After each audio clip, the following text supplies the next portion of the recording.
All right, we're on. So number 13, for an economy consisting of households and businesses only, which of the following is consistent with the circular flow of income and production? Bet y'all forgot about circular flow, didn't you? No. Yeah, it's been a while. So just remember what that circular flow model looks like, and remember where the arrows go. Households are producers of goods and services. That is not true. We don't make that. Households are users of resources, and businesses are sources of saving. That part's not true. Businesses don't save. Households are suppliers of resources. Remember, we give the factors of production to the resource market, so that's why that one's a good answer. And we consume goods and services. Businesses are users of taxes. That's not true. That'd be the government. Businesses are suppliers of resources. That's not true because we are. So, best answer is C. Number 14, with an increase in the real interest rate. So just thinking to myself, real interest rate is going up, okay? And consumption, real GDP, will most likely change in which of the following ways? So, if the real interest rate goes up, do people want to borrow? No. So investment is going to go down with low interest. Borrowing is going to go down. If people don't borrow, they don't go buy stuff with that money they borrowed, okay? So, think about covering these up, and I know I need to fix this. I did on the other one.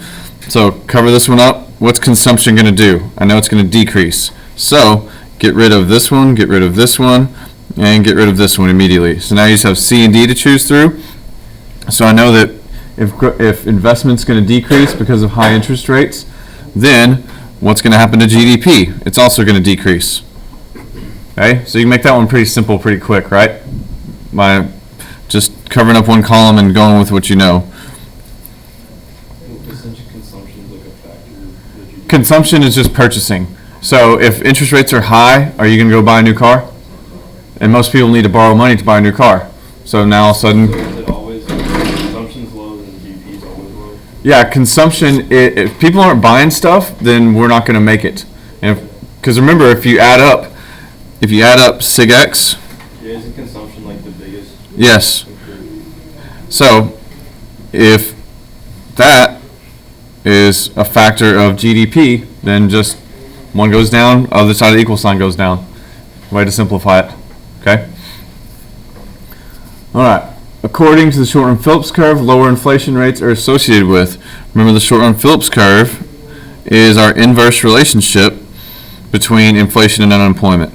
So we have our inflation, we have our unemployment, and the short-run Phillips curve is that downward sloping or inverse relationship. Let me focus in a little bit.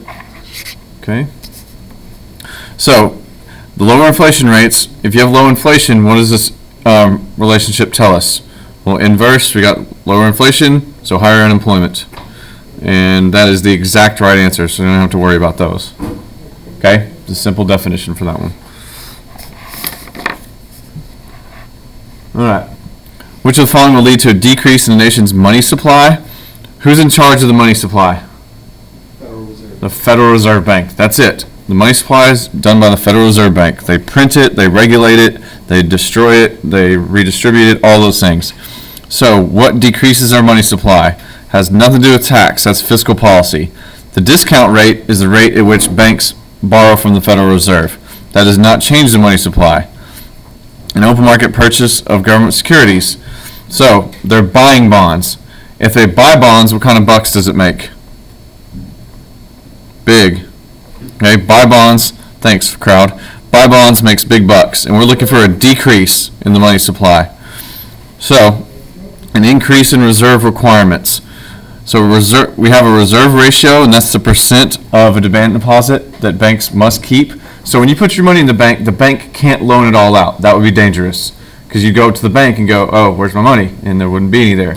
So if we change the reserve ratio, that changes the required reserves. So if that percentage changes, that leads to how much money they should keep changing.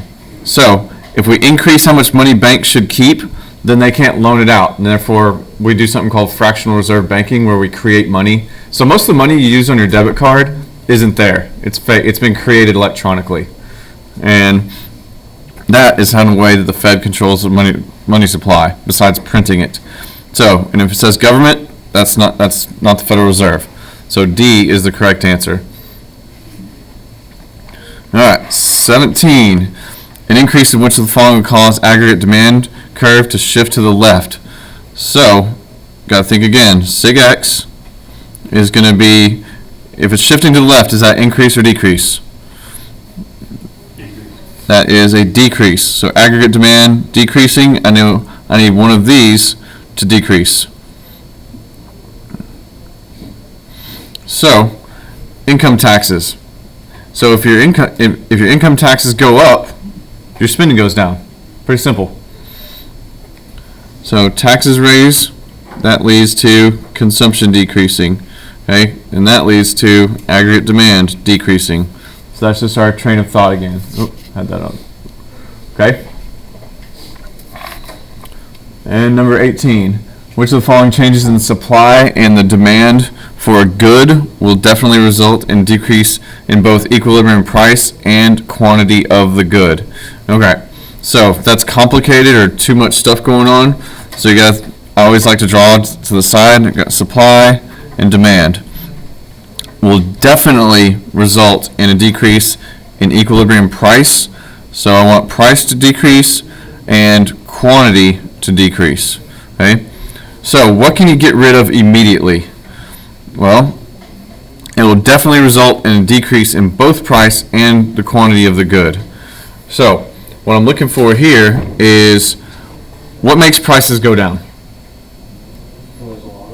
Okay, when there's either more of it or no one wants it. Okay, so I know if no one wants it, I'm going to look for a decrease in demand. So I can get rid of you, I can get rid of you, I can get rid of you. Okay. Now, with supply, this is going to be an indeterminate, isn't it? So if price and quantity are decreasing, we need a change of supply and demand simultaneously, don't we? So when that happens, remember we can get those indeterminates. So with supply, what's going to happen with it is it doesn't have to do anything, does it? Yeah. Okay. So demand decreasing on its own can cause that, let's see, what's a good way to say that? Equilibrium price and the quantity of good, okay?